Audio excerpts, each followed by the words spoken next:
이 생명이 나타내신 바 된지라 라는 제목으로 우리 하나님의 말씀을 증거하겠습니다.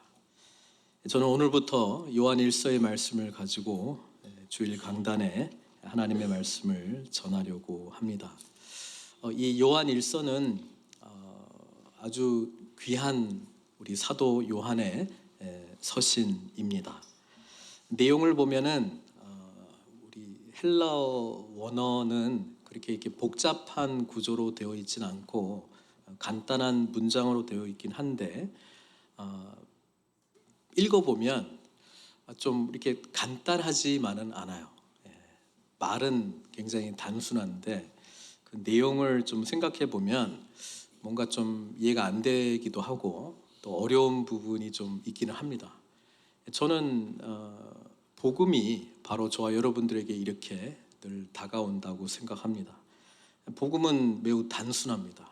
예수 그리스도께서 저희를 위해서 오셨고 우리를 위하여 죽으셨고 우리를 위하여 부활하셨고 또 우리를 위하여 승천하셨고 또 주님 다시 오시기 전까지 우리에게 성령님 보내주신 그 모든 내용이 복음인데 이 단순한 복음이 저희들이 신앙생활을 하면서 그 의미가 아주 심화되기 시작합니다. 심오한 복음으로 우리에게 다가온다라고 하는 것이죠. 그래서 영적 성숙은 뭔가 몰랐던 내용을 알아간다기보다는 이미 알고 있는 내용이 얼마나 어마어마하게 우리에게 영향력을 미치고 있는가, 그것을 깨달아가는 어떤 그 각성의 과정이다. 그래서 이 각성의 과정 가운데는 하나님을 알아가는 과정이 있습니다. 그러면서 하나님이 어떤 분이신지를 선명하게 알면 알수록 우리에게 베푸신 하나님의 놀라운 사랑이 그만큼 아는 만큼 큰 의미로 다가오게 되고 고로 우리는 은혜, 하나님의 사랑, 인도하심, 하나님의 구원 그 의미가 이전과는 더 깊은 의미로 저와 여러분들에게 찾아온다라고 하는 것이죠. 영적 철이 드는 것이죠. 그래서 복음은 늘 단순합니다. 그러나 우리에게 늘 새롭게 오기 때문에 그런 의미에서 심오합니다. 그리고 우리는 그 심오한 복음을 늘 새롭게 발견하면 발견할수록 하나님 앞에 또 나를 향해서 또 우리 공동체를 향해서 세상을 향해서 다른 마음을, 새로워진 마음을 가지고 반응할 수 있다라고 하는 것입니다. 요한 1서는 그런 의미에서 우리가 하나님 안에서 얼마나 큰 사랑을 입었는가를 요한의 언어를 통해서 설명해 주고 있고 결국 하고 싶은 이야기는 우리 사도 요한이 이 요한 1서를 노년에 기록을 했거든요. 그래서 사도 요한에 대한 다른 어떤 기록들이 있습니다. 이 노년의 사도의 모습에 대한 기록이 있는데 한 가지 기록은 뭐냐면 이렇게 노사도이고 다른 사도들은 이미 순교한 지 좀 오래됐고요. 주님과 함께 정말 12 제자로 선택받고 주님을 직접 만나고 주님의 죽으심 12 제자들은 다 현장에 없었잖아요. 근데 요한은 옆에 어머니를 마리아를 모시고 있었기 때문에 그 죽어가는 그 현장을 직접 목격을 했고 또 부활하신 주님 빈 무덤을 베드로하고 요한이 제일 먼저 가서 보지 않았습니까? 그리고 부활하신 주님을 경험을 했고 또 오순절날 성령이 내리심과 그 이후에 가장 이 땅에서 오랫동안 살아 있었던 사도였기 때문에 늘 공동체에서 모이게 되면은 좀 한마디 좀 해주십시오. 그러면 딱 일어나서 노사도가 하는 이야기는 아가파테 알렐루스 서로 사랑하라 이 한마디를 하고 앉았다고 그렇게 기록이 되어 있습니다. 사도 요한이 정말 그 평생에 우리 예수님에 대해서 얼마나 많이 알았겠어요. 다른 사람들보다도요. 그리고 여기서 기록하고 있는 것처럼 직접 들었고 눈으로 보았고 자세히 보고 우리 손으로 만진 바 되신 그 주님과 누구보다도 가장 깊은 만남이 있지 않았겠어요? 그런데 한마디 해주십시오라고 이야기할 때 결국 내뱉는 말이 서로 사랑하라. 그 한마디를 내뱉었다라고 하는 것을 우리가 생각해 보면서 도대체 이 고백 안에 무엇이 담겨져 있는가? 사도 요한은 이 요한 1서를 통해서 저와 여러분들에게 어떤 이야기를 하기를 원하는가? 그 의미를 함께 찾아 나가는 귀한 여정이 되기를 바랍니다.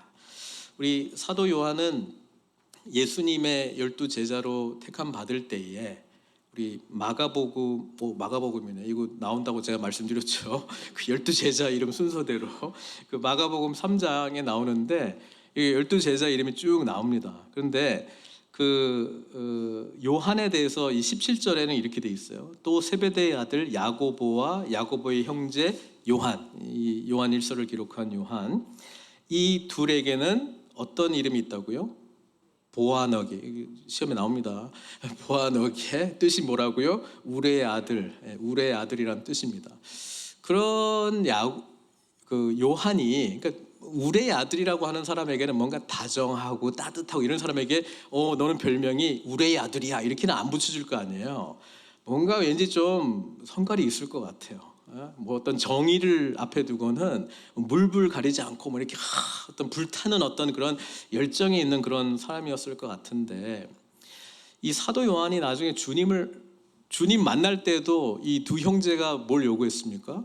어머니가 요구했다, 본인들이 요구했다, 뭐 기록에 따라서 약간 차이가 있는데, 주님의 나라가 임하게 되면 한 명은 우편에, 한 명은 좌편에 이렇게 좀 자기를 귀하게 좀 사용해 달라 이런 요청을 하지 않았습니까? 근데 우리 이 사도 요한이 요한복음도 기록을 했거든요. 근데 요한복음을 기록을 했을 때 자기 자신의 이름을 한 번도 드러내지 않습니다. 자기를 표현할 때는 the beloved disciple, 예수님의 사랑을 입은 제자, 사랑받는 제자, 그러니까 사랑을 입은 자라고 자기를 그렇게 표현을 했고요. 오늘 그 사랑을 입은 제자가 이 노년에 이 권면의 말씀을 좀 해주고 있는데, 서로 사랑하라, 그 한마디를 이렇게 좀 심오하게 지금 해주고 있어요. 사도 요한이 그러니까 참 예수님 만나면서 많이 바뀌었어요. 그리고 주님을 믿는다라고 하는 게 뭔지, 교회가 세워지고 또 교회를 지금 당시에도 막 무너뜨리려고 하는 여러 이단의 거짓 가르침에 교회가 휘청휘청하고 있는데, 그냥 우리는 예수님의 사랑을 알고 그 사랑을 아는 공동체와 함께 살고 서로 사랑하면서 사는 것이다, 이 이야기를 아주 심오하게 지금 하고 있습니다. 그래서 요한 1서는 저와 여러분들에게 정말 하나님의 사랑이 무엇인지, 그리고 그 사랑을 받은 저와 여러분들이 어떤 사랑을 어떻게 실천하면서 살아가야 되는지를 도전해 주기도 하고, 정말 그 깊은 사랑의 교제 가운데로 저와 여러분들을 초대하고 인도하고 있다는 점에서 너무나도 귀한 서신입니다. 우리에게도 우리의 아들 같은 그런 모습들이 있지 않겠습니까? 그런데 사도 요한이 경험한 그 주님을 만나게 될 때 내 이름조차도 말 안 해도 돼요. 그냥 나의 정체성은 주님께 사랑을 입은 자, the beloved 라고 하는 그런 정체성이면 저는 다 만족합니다. 그리고 그것을 알기 때문에 결국 주님이 우리한테 원하는 거는 서로 사랑하라는 이야기였구나. 그래서 다른 복음서에는 없어요. 예수님의 그 세족식, 주님이 마지막 날 뭘 했는가, 사도 요한은 우리를 사랑하시되 어떻게 사랑했다고요? 끝까지 사랑하셨구나. 결국 이거였구나. 그러니까 이 깨달음이 사도 요한에게 있기 때문에 사랑을 입은 사도, 사랑이 뭔지를 아는 사도, 사랑을 실천하는 사도, 서로 사랑하라고 권면하는 말밖에, 정말 한마디를 내가 이야기한다면 이거 말하고 나는 가면 되겠다라고 하는 그 사도의 귀한 말씀을 우리가 기울이기를 바랍니다. 다른 서신서들하고는 좀 틀려요. 들어가는 그 시작이요. 보통 다른 그때 당시의 서신서는 누가 썼냐, 누구에게 썼냐, 뭐 이런 형식을 취하는데, 여기는 어떻게 시작해요? 절 봐요, 성경 봐야지.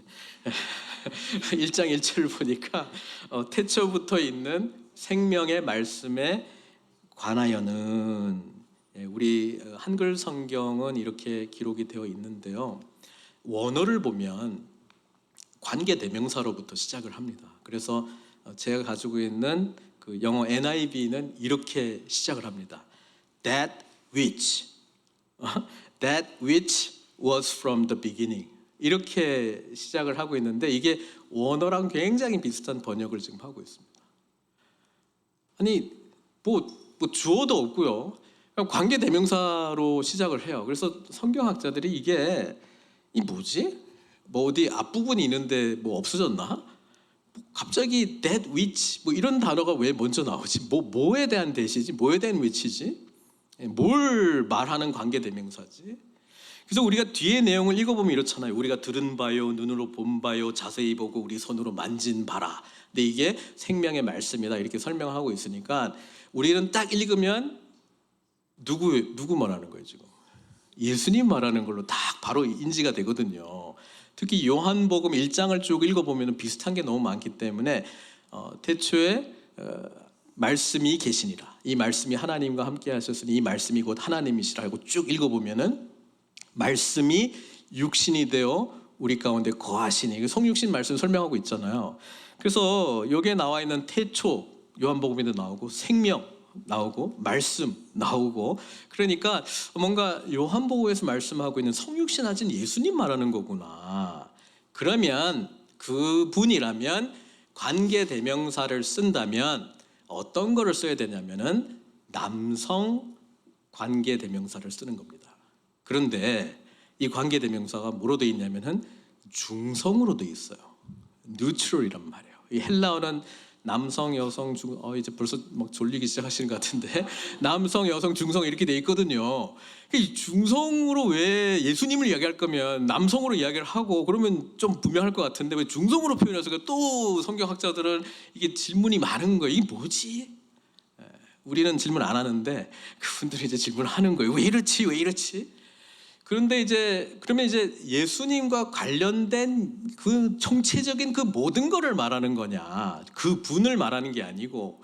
근데 그렇게 하기에는 들은 것, 뭐 이런 거는 좀 뭐 주님에 대한 말씀, 뭐 이렇게 좀 생각할 수 있는데 본 거, 그러면 예수님이 행하셨던 어떤 표적과 기적 그걸 말하는 거냐?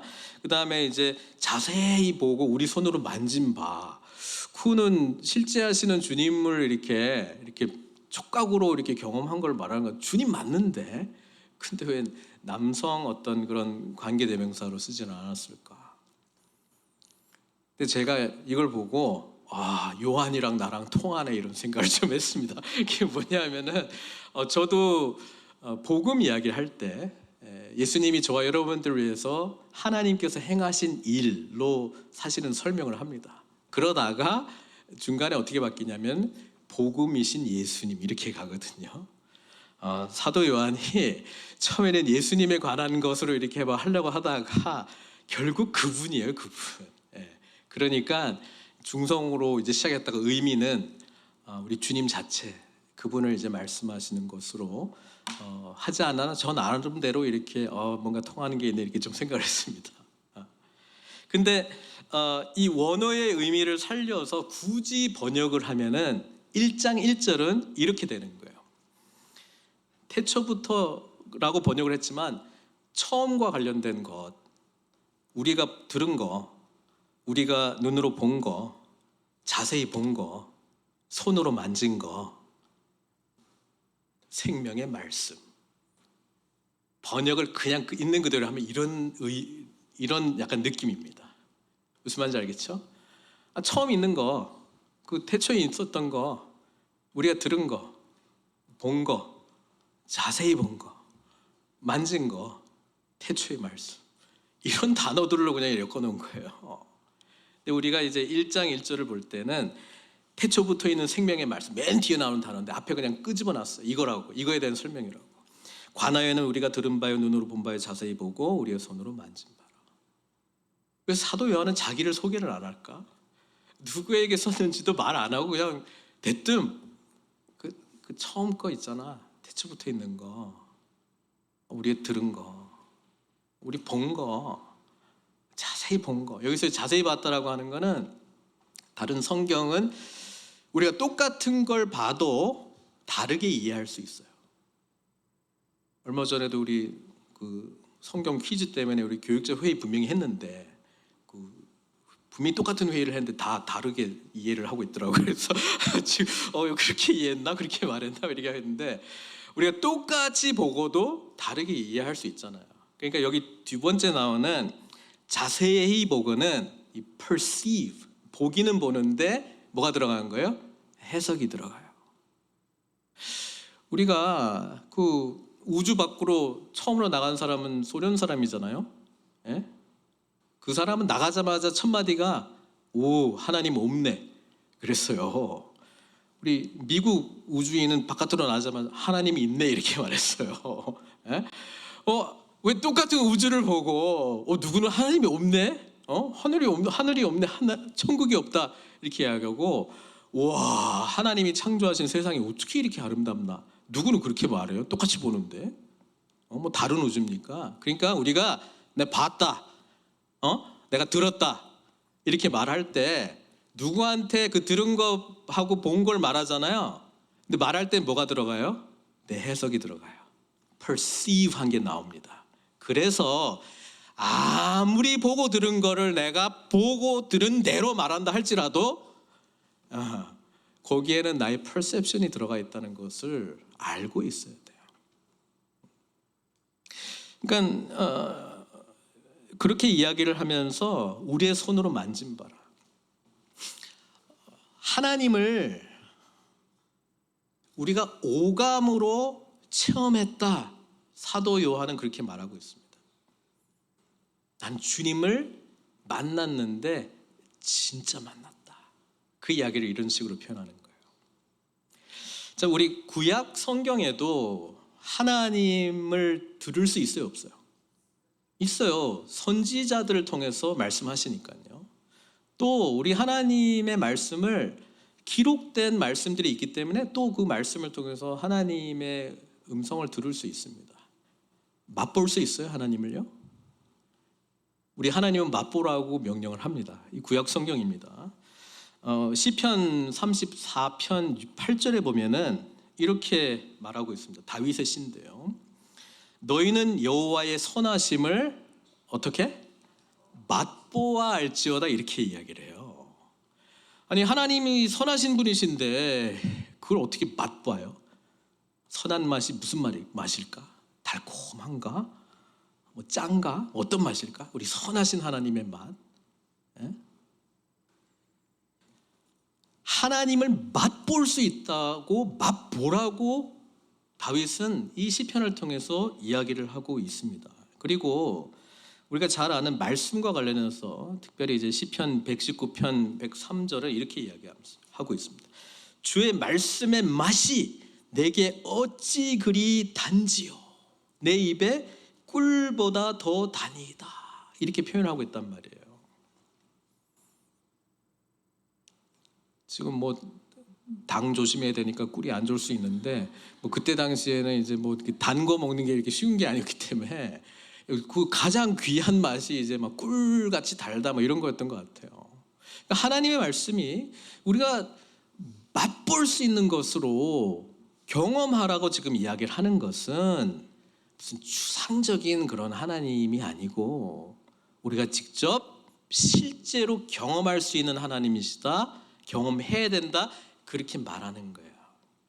그래서 예수님은 오셔가지고 우리가 하나님의 말씀을, 예수님이 그 요한복음대로로 하면은 말씀이신데 말씀이 하나님이셔. 근데 이 하나님이신 말씀이 성육신 가운데 우리 가운데 오셔가지고 우리가 보았어요, 그분을. 그래서 예수님은 나를 본 자는 누구를 본 거라고 말했습니까? 아버지를 본 것이다, 그렇게 말합니다.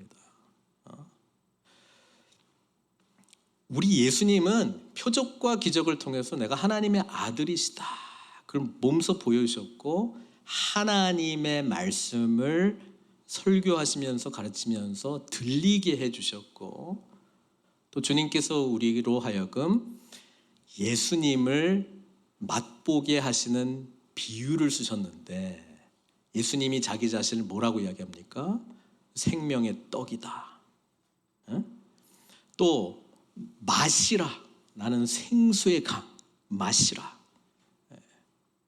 그래서 우리 초대교회 때부터 예배 안에 들리는 말씀이 있고 보이는 말씀이 있어요.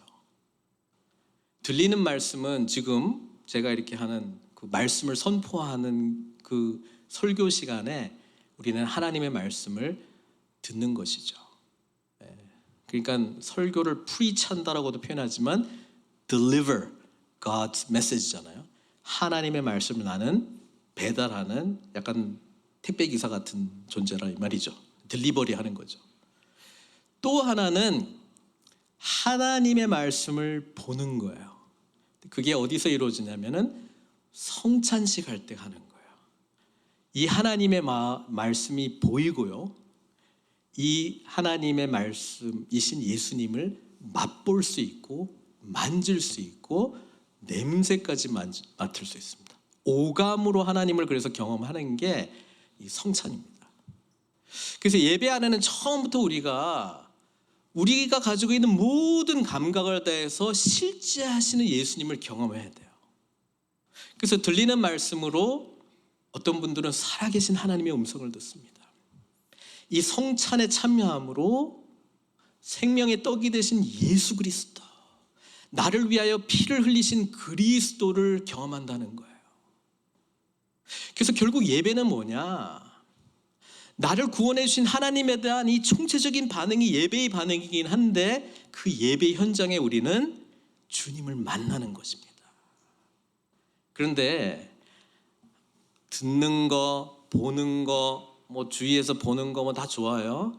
근데 구약에서는 허락되지 않는 게 있었는데 그게 뭔지 아십니까? 하나님을 만지는 것입니다. 이거 아무나 만지면 안 됩니다. 하나님의 임재를 상징하는 언약궤, 우리 다윗이 이 예루살렘으로 이 언약궤를 운반하려고 할 때 우사라고 하는 제사장이 수레에다가 실어가지고 이렇게 가다가 흔들리니까 딱 손 댔잖아요. 어떻게 됩니까? 죽여버립니다. 우리가 하나님을 만질 수 없어요. 그런데 예수님은 성육신 하셔서 오셔서 우리를 터치하기 위해서 오셨어요. 병든 자들을 터치하셨습니다. 그러면 그들의 연약함과 죄가 주님의 것이 되고 그분의 의와 치유가 우리의 것이 되는 것을 사람들이 경험했습니다. 주님은 우리가 그분을 만지기를 원했어요.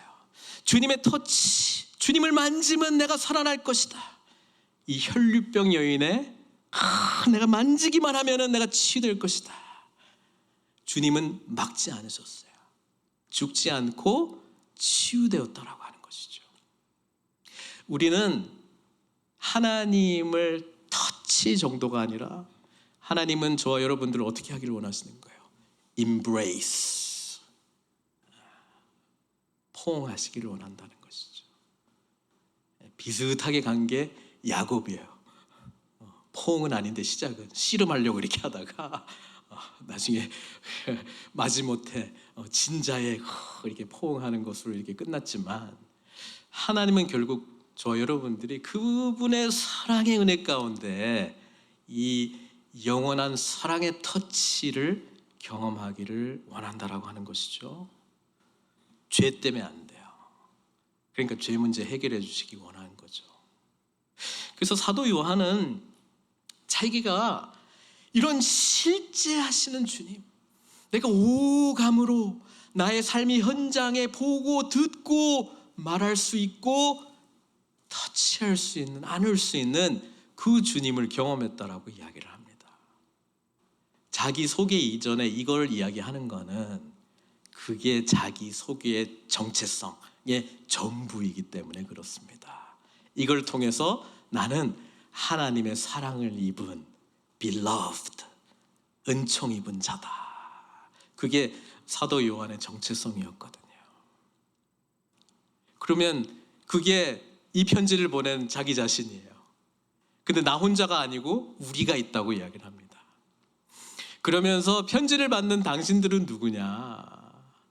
바로 내가 만난 그 하나님을 만나야 될 사람, 더 깊이 만나야 될 사람, 그리고 우리와 함께 이 코이노니아, 이 사귐의 은혜 가운데 들어가야 될 사람들이 바로 당신들이다. 이 편지를 받아야 될 당신들이다. 그게 사도 요한의 사람을 보는 눈이었어요. 그래서 이 생명이 나타내신 바 된지라.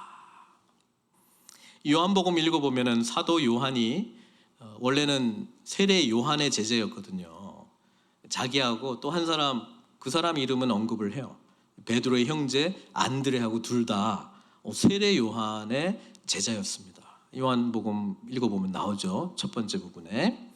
그러다가 세례 요한이 예수님이 딱 지나가는 걸 보고 보라 하나님의 어린 양이로다 딱 이야기하니까 바로 세례 요한 버리고 주님 쫓아가요. 진짜 우리의 아들이야. 그냥 칼같이 딱 버리고 가버려. 그리고 주님한테 찾아갑니다. 너 무엇을 원하냐? 주님 어디 계십니까? 그때도 하여튼 주님 질문한 거 대답 안 하고 자기가 하고 싶은 말 하고 막 그러는 것 같아. 근데 이 요한이 보면은 주님을 자기가 스스로 찾았고 주님의 제자가 스스로 된 것 같고 또 주님 제자가 된 다음에는 스스로 하나님 우편이나 좌편이나 앉고 싶어 했고 그런 제자였다가 지금 돌이켜보니 하나님이 그 영광스러운 하나님이 태초부터 계신 그분이 말씀이신 그분이 하늘 영광 버리시고 이 땅 가운데 오셔가지고 인간의 형체를 입고 나 같은 사람을 찾아오신 거네. 우리에게 하나님이 어떤 분이신지를 알려주시기 위해서 오신 분이시네. 나같이 이렇게 자기중심성으로 똘똘 뭉치고 자기 의로 가득하고 사람들을 막 판단하고 했던 우레의 아들 같은 별명을 붙여진 나에게 하나님이 찾아오신 거네. 그래서 자기는 자기가 찾아서 만난 주님이 아니고 이 생명이 나에게 나타내신 바 된 거네. 이렇게 고백을 합니다. 우리는 하나님께서 저와 여러분들을 창조하셨기 때문에 피조물이 창조주를 알 수 있는 방법이 없어요. 우리는 우리의 한계 속에서만 이해할 뿐이지 하나님이 어떤 분이신지는 하나님이 알려주셔야지만 우리가 알 수 있는 거예요. 그래서 이거를 신학적으로는 계시다 이렇게 이야기를 합니다. 자연 계시가 있고 특별 계시가 있다. 뭐 이렇게 복잡하게 또 분류를 해놨습니다. 자연 계시는 이 세상이 하나님의 형상으로 다 하나님께서 창조하신 세계이기 때문에 이 피조 세계를 잘 들여다보면 하나님이 계시구나 알 수 있대요. 자연 계시가 있어요. 그렇지만 하나님께서 특별히 자신이 누군지, 내가 왜 왔는지, 너희는 왜 이 모양 이 꼴인지, 앞으로 내가 어떻게 할 건지 그거를 특별하게 또 알려주셨어. 뭘 통해서요? 말씀을 통해서, 선지자들을 통해서, 그리고 말씀 자체이신 누구? 예수님을 통해서. 그래서 우리는 기록된 하나님의 말씀, 예수님을 통해서 특별하게 하나님을 알 수 있는 방법이 열린 거죠. 근데 문제는 아까 말씀드렸죠. 듣고 본다고 다 듣고 보는 게 아니에요. 왜? 우리의 퍼셉션이 들어가니까. 그러니까 똑같은 성경을 봐도 성경 연구하는 학자들 중에 하나님 안 믿는 사람들도 있습니다. 그런데도 호기심 때문에 하는 사람들이 있어요. 참 기특하죠. 또 열심히 해야 되게. 논문도 되게 많이 쓰고. 신약학계도 많고 구약학계도 많아요. 이분들은 하나님 안 믿어. 근데도 드립대 연구를 해요. 고대 문서. 그래도 복사본이 하도 많아가지고 다른 어떤 역사적인 사본들에 비해서는 신뢰할 수 있대. 그런데 이 아이위트니스 증언들은 또 믿지는 않아. 뭐 어떻게 하는지 모르겠어요. 그렇게 해. 자, 그러니까 똑같이 성경을 읽어도 안 믿고 성경 볼 수 있어요.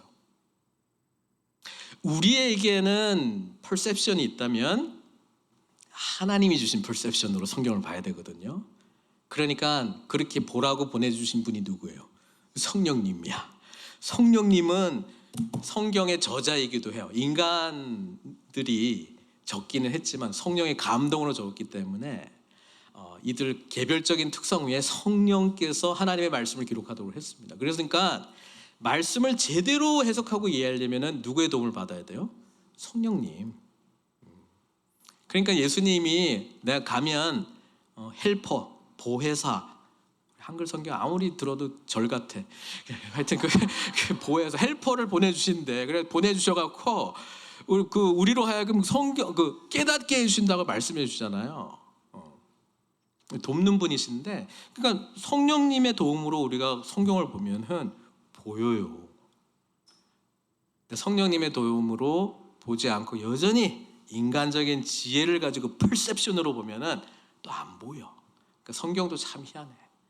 어떤 분들은 성경을 읽고 너무나도 크신 하나님의 사랑을 발견하고, 어떤 분은 성경을 읽고 이게 뭔 말 하는지 뭐 이해가 안 되는 분들도 계시고 그래요. 그러니까 우리는 항상 성령님의 조명하심, 하여튼 성경학자들이 어려운 말 많이 써요. 성령님의 일루미네이션, 그걸 통해서 성경을 볼 때 성경 말씀이 이제 하나님의 말씀으로 우리한테 오는 거예요. 그러니까 성경은 다른 책 읽을 때처럼 보면 안 돼요. 기도하고 적극적으로 읽기도 하지만 수동적으로 읽기도 해야 돼요. 내가 알려고 노력도 하지만 모른다고 하나님께 말씀드리고 하나님이 알려주시는 것을 깨달아야 돼. 이거 같이 해야 돼, 같이.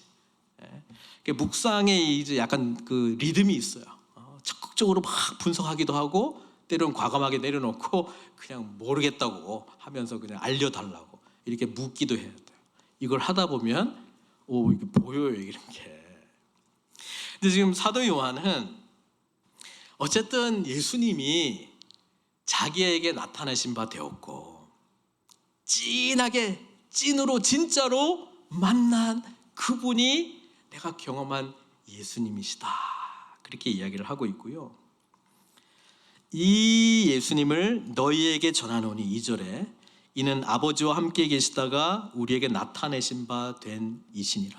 그러니까 이게 여기 안에는 태초부터 우리 하나님께서 성부, 성자, 성령으로 이렇게 존재를 하시다가 우리를 살리시기 위해서 그 하늘 영광 모든 것을 버리고 자기를 비우시고 종의 형체를 입고 이 땅 가운데 내려오신 그 성육신의 사건이 아무리 생각해도 이 사도 요한은 너무 감격스러운 거야. 근데 그걸 다 빼고 그냥 아버지와 함께 계시다가 우리에게 나타나신 바 된 이시라, 이렇게 딱 그냥 깔끔하게 적었어요. 그러니까 우리도 그냥 깔끔하게 적은 걸 보니까 그냥 그랬는가 보다 넘어가는데, 이걸 가만히 생각해 보면 왜? 하나님 뭐 하시러? 우리가 마음에 안 들면 그냥 싹 쓸어버리고 그냥 새롭게 진짜 시작하시든가, 마음에 들 때까지 창조를 하시든가. 왜 포기하지 아니하시고 호세와 같이 굳이 오셔가지고, 그죠? 우리의 죄 문제 오만 그 고난 받으시고 이거 왜 하시겠다는 거예요? 그러니까 그런 거를 생각하면 생각할수록 또 자기는 또 예수님 옆에 바로 있었잖아요. 자기 퍼셉션을 가지고 자기 인식과 해석을 가지고 주님을 계속 평가하고 이해하고 했는데, 이제 와서 보니 우리를 사랑하시되 끝까지 사랑하시는 하나님의 사랑 때문이구나, 이걸 깨달은 거 아니겠어요? 그러니까 그걸 알려주고 싶은 거예요.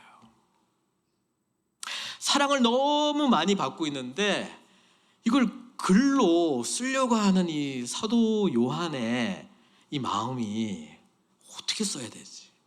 고민이 많이 됐을 거예요.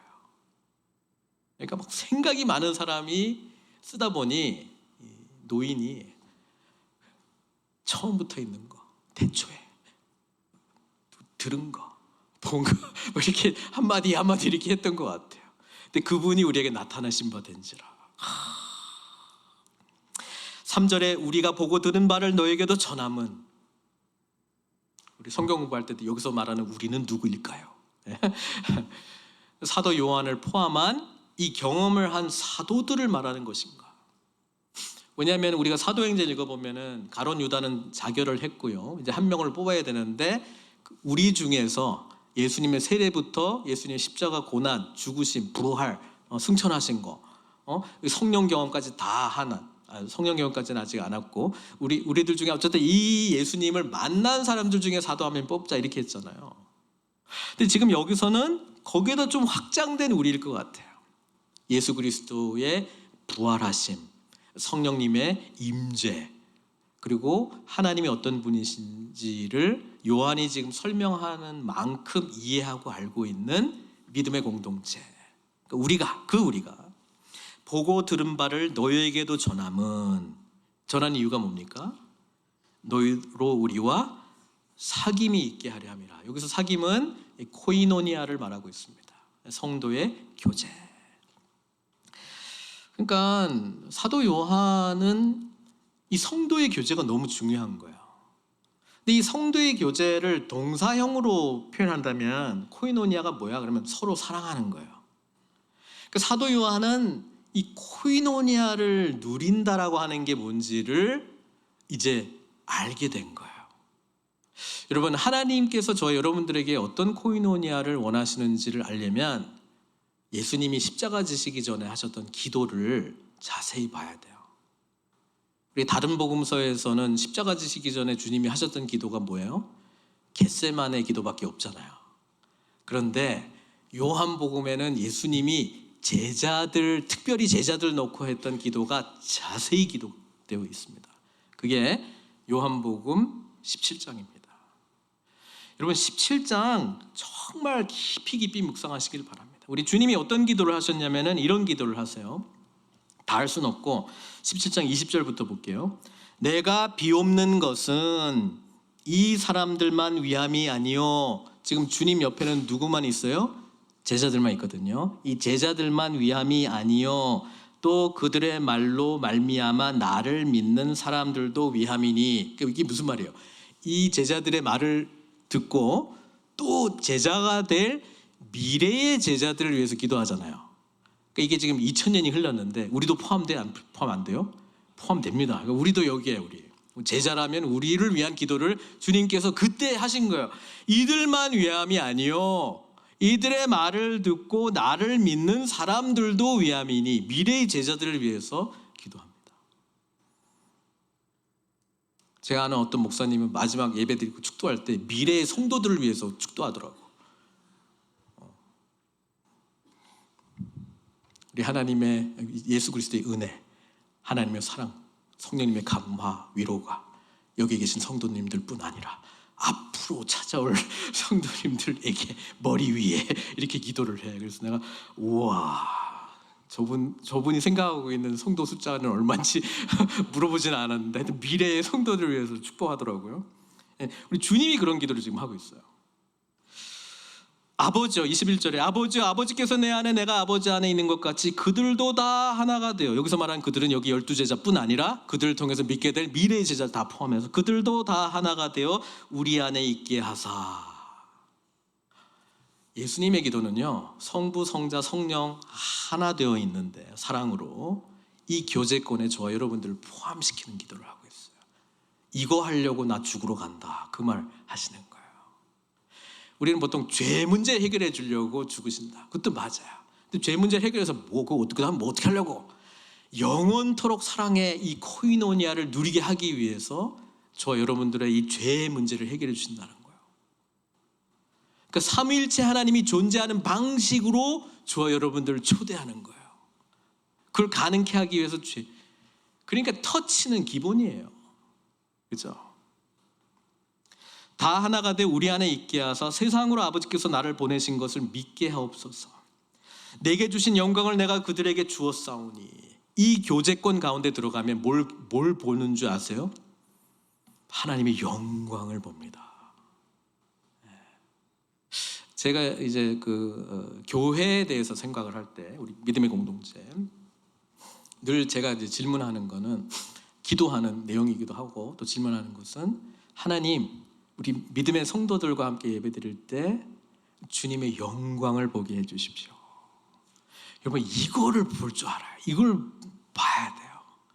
그러면 교회에 대해서 소망하는 마음이 생깁니다. 성도들을 향해서 이렇게 기대하는 마음이 생깁니다. 지금은 연약한데 앞으로 하나님이 우리를 이렇게 다루시고 이렇게 얼마나 영광스럽게 우리 교회를 빚어가실까, 이런 게 이제 보이는 거거든요. 예수님이 내게 주신 영광을 내가 그들에게도 주었사오니, 이미 줬다고 이야기를 하고 있는 거예요. 이는 우리가 하나 된 것 같이 그들도 하나가 되게 하려 함이니이다. 삼위일체 하나님의 이 연합에 나 한 사람만 포함되는 게 아니고 누구 믿는 사람 전체가 다 포함되게 하려 함이라. 곧 그 의미, 다른 말로 설명하면 내가 그들 안에 있고 아버지께서 내 안에 계셔서 그들로 온전함을 이루어, 이 코이노니아가 이루어지면은 온전함을 향해서 가요. 그러니까 여기서 말하는 온전함은 거의 그리스도 닮은 모습으로 우리가 변화된다는 말씀을 하고 있습니다. 온전함을 이루어 하나가 되게 하려 함은 아버지께서 나를 보내신 것과 또 나를 사랑하심 같이, 그러니까 이 하나됨은 막 하나 되기 싫은데 막 억지로 하나 되는 게 아니고요, 사랑의 교제 가운데서 하나 되는 거예요. 또 나를 사랑하신 같이 그들도 사랑하신 것을 세상으로 알게 하려 함이로다. 세상으로 믿게 하려 함이로다. 세상으로 알게 하려 함이로다. 이 삼위일체 하나님의 교제권 가운데 예수 그리스도를 믿는 자들, 교회잖아요. 교회가 그리스도를 머리로 하고 정말 하나로 서로 사랑하고 일치되는 것을 보게 되면은 세상 사람들 입이 쫙 벌려져 가지고 저 뭐야? 그리고 그들이 이 모습 보고 믿게 된다, 알게 된다, 이렇게 이야기합니다. 초대교회 공동체 이것을 보여줬기 때문에 날마다 믿는 자의 숫자가 더하더라. 안디옥에서 그렇게 모인 사람들, 쟤네들 뭐야 하다가 이방인들이 붙여진 이름이 그리스도인입니다. 뭔지 모르겠는데 그리스도를 따라가는 사람들이래. 초대교회가 우리 앞으로 예수님 믿으니까 우리 스스로를 크리스찬이라고 합시다 이렇게 한 게 아니고 이 주변에 있는 사람들이 붙여진 이름이 크리스찬입니다. 가끔 그런 거 생각하면 나는 주변에 있는 사람이 나한테 어떤 그 옆집에 있는 그 아이씨 있잖아, 뭐 어떤 형용사가 앞에 들어갈까 궁금하기는 해요. 크리스찬일 거야. 크리스찬 집사님이 좋겠어. 이름이 크리스찬이야. 그냥 이름이 그냥 크리스찬이야. 너무 좋아. 네. 그래서 아버지여 내게 주신 자도 나 있는 곳에 나와 함께 있어 아버지께서 창세 전부터 나를 태초에, 이 사도 요한이요, 태초에 처음부터 이거 이야기할 때 창세 전부터 나를 사랑하셨다라고 하는 게 깨달아진 거예요.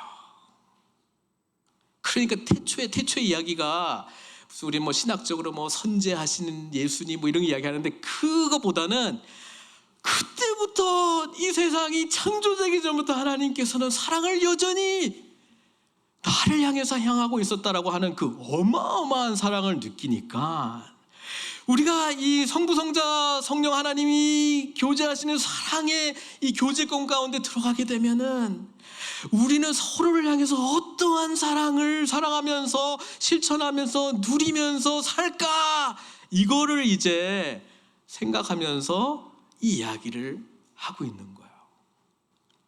근데 안타깝게도 우리 그 이민 한인교회는 성도의 교제에 여기서 말하는 이런 사귐, 그리고 그 결과로 나타나는 4절이잖아요. 우리가 이것을 쓰면 우리의 기쁨이 충만하게 하려 함이라. 사랑의 깊은 은혜 가운데 들어가면 그냥 말할 수 없는 기쁨이 솟아나거든요. 근데 공동체 그러면 기쁨보다는 힘든 거, 뭔가 충만한 은혜보다는 상처, 뭔가 불만족, 깨짐, 뭐 이런 거를 우리는 듣고 보고 만진 게 더 많으니 그리스도의 교회를 교회로 정의 내리고 있는 이 참된 모습이 참 멋진 말이네, 안 믿어져요. 안 믿어져요. 그러니까 가끔 우간다 가야 돼. 거기에 이 코이노니아, 이 공동체, 사랑, 기쁨 뭐 이런 게 경험이 돼. 그러니까 가끔 가줘야 돼. 있구나. 하나님 역사하시는구나. 이런 사랑의 공동체 가능하구나. 이거 가능한 데를 한번 보고 와야 정신 차리는데 늘 보고 듣고 만지는 게 뭐예요? 안 된 것만 보고 듣고 만지고 있으니 믿음이 안 생겨요. 믿음이. 아유, 기쁨까지는 됐고요. 화만 안 났으면 좋겠어요. 혹시 우리의 기대가 이겁니까? 아유, 뭐 공동체 기대도 안 해요. 그냥 멱살만 안 잡았으면 좋겠어요. 뭐 이런 겁니까? 기대치가 자꾸 낮아가는 거예요. 안 믿겨져요. 사도 요한은요, 이게 얼마나 좋은지를 경험했어요. 그래서 육신으로 지금 살아갈 수 있는 시간이 얼마 안 남았는데 말할 시간도 없고 기운도 없어. 시키면 아가파테 알렐루스. 한글로 하면 얼마나죠? 서로 사랑하라. 6개만 하면 되는데 아가파테 알렐루스 이런 거 8마디 이제 해야 되니까 좀 힘들긴 할 텐데, 예? 그 love one another. 그 사랑의 의미를 깊이 깨달은 사도예요. 그래서 이거를 먼저 이야기하고 이제 뒤 내용을 보면은요, 거의 요구하는 그 내용이 우리 그 성화의 과정 속에 그래도 막 처음 단계가 있고 나중에 그 정말 훈련 많이 돼가지고 거의 예수님 닮은 단계가 있을 텐데 거의 예수님 닮은 단계를 요구를 해요. 그리고 뭐라고 이야기하냐면 이거 안 됐어?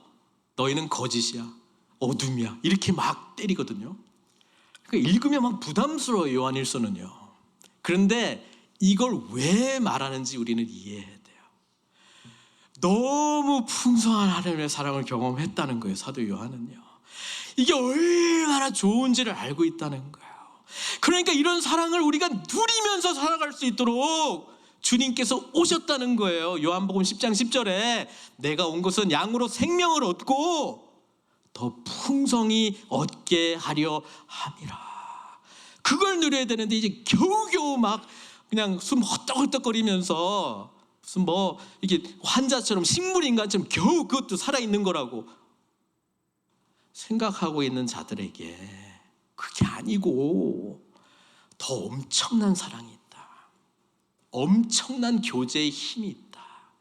어마어마한 기쁨이 있다. 이거는 세상에서 주는 그 어떤 기쁨하고도 비교할 수 없을 정도의 기쁨, 그거 주려고 내가 이 편지 쓴다. 그렇게 지금 말하고 있습니다. 그래서 이 짧은 4절인데요, 사도 요한의 마음을 우리가 좀 헤아려 봤으면 좋겠어요. 자기도 알아요. 남 판단하고 스스로의 의를 가지고 우레의 아들처럼 살았던 자신의 삶이, 예수님의 제자로서의 삶이 뭔가 이걸 통해서 좀 큰 자리 하나 잡아보려고 했던 그런 마음으로 살았던 자기 자신을 누구보다도 잘 알고 있고 그렇게 살아가려고 하는 후배들이 막 보이는 거예요. 막 복음 아닌 것들이 막 들어와가지고 혼탁해 하는 게 막 보이는 거예요. 요약하면 찐으로 주님 만나라. 예수님의 사랑 경험해라. 그 사랑을 아는 사람들과 코이노니아를 누려라. 그리고 이 기쁨이 얼마나 엄청난 기쁨인지 함께 누리자. 이렇게 말씀해주고 있습니다. 말씀 믿겠습니다. 여러분, 예수님하고 얼마나 진한 관계 지금 누리고 계시나요? 이거 해야지, 저거 해야지, 더 힘써야지, 이거 말할 필요 없이 우리로 하여금 하나님을 위한 삶으로 나아가게 하는 유일한 길은 주님과의 진한 만남밖에 없어요. 그리고 이 진한 만남을 경험한 자들과 교제할 때 우리의 은혜는 증폭되기 시작합니다. 기쁨으로 충만해지기 시작합니다. 성도의 코이노니아가 그냥 두 사람 만나가지고 뭐 좋다고 뭐 재밌는 이야기하고 맛있는 거 먹고 이 정도 차원이 아니고, 와, 삼위일체 하나님의 이 놀라운 교제권 가운데 우리도 막 비집고 들어가서 풍성함을 누리는 것이네. 이 만남이 이루어지는 것을 소망하시고 바로 이런 사귐이, 이런 코이노니아가 이곳에서 임하게 해달라고 기도하셔야 됩니다. 하나님이 그것을 가능케 한 모든 자원들을 주셨는데 왜 머뭇거리고 계십니까? 구하십시오. 찾으십시오. 두들기십시오. 그리고 남이 뺏을 수 없는 기쁨이 넘쳐나는 삶. 나는 요즘 뭐 때문에 기쁜가? 여러분, 뭐 때문에 기쁩니까 요즘? 저는 우리 아들이 학교만 제대로 일어나서 가면 기뻐할 것 같아요. 요즘 막 잘 일어나는 게 힘들어가지고. 하여튼 뭐 때문에 기뻐하십니까? 우리는 주님의 사랑 안에서 이 영광스러운 기쁨을 누리는 자로 부름받은 자들입니다. 그 기쁨을 믿음의 지체들과 만날 때 누리시고 나누시고, 주님을 알지 못하는 사람들에게는 저들도 이 기쁨을 알았으면 얼마나 좋을까 안타까워하는 마음으로 우리가 경험한 거, 본 거, 만진 거, 진하게 주님 만난 사랑을 증거하면서 주님 오실 때까지 영광스럽게 믿음으로 승리하시는 저와 여러분들 되시길 주님의 이름으로 축원드립니다. 함께 기도하겠습니다.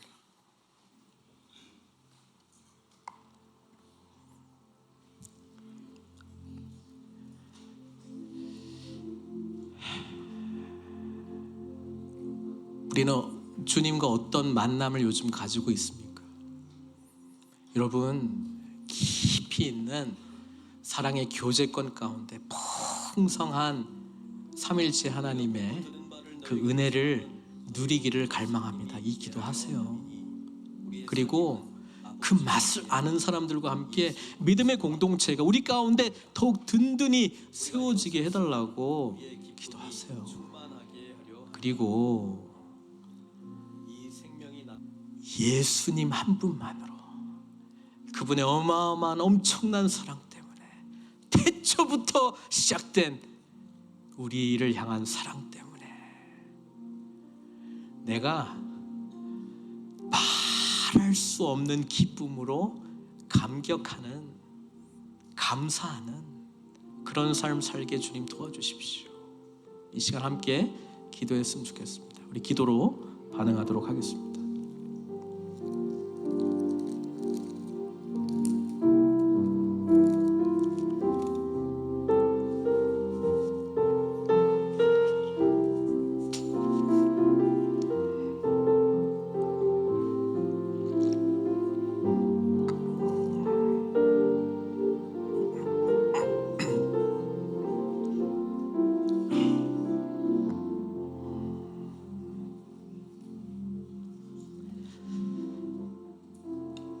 사랑의 하나님, 우리가 주님을 알고 지금도 알고 있습니다만 더욱 알기 원합니다. 주님을 더욱더 주의 깊게 바라보기를 원합니다. 우리의 영안이 열리기를 바랍니다. 터치 넘어 늘 우리와 함께 하시는 주님, 늘 우리를 안수하시고 안아주시고 인도하시는 주님, 우리가 연약할 때 우리의 손과 발, 우리의 잘못된 행위를 주님께서 친히 다 담당하시고 죽으신 그 주님의 은혜 경험하면서 이제는 사랑 입은 자로, 주님의 이 엄청난 은혜를 입은 자로 주님의 손과 발이 되어 섬기겠노라 결단하면서 우리 주님 주신 기쁨을 누리고 믿음의 지체들과 함께 아름다운 코이노니아를 이루면서 더 영광스러운 주님을 만나는 저희들 다 될 수 있도록 축복해 주십시오. 우리의 유일한 소망이자 생명이자 영광, 삶의 목적은 오직 주님께 있사오니 우리의 마음, 뜻, 정성, 힘, 지혜 다 담아 주님께 우리의 사랑을 고백합니다. 홀로 영광 받아 주시옵소서. 예수님의 귀하신 이름으로 기도드리옵나이다.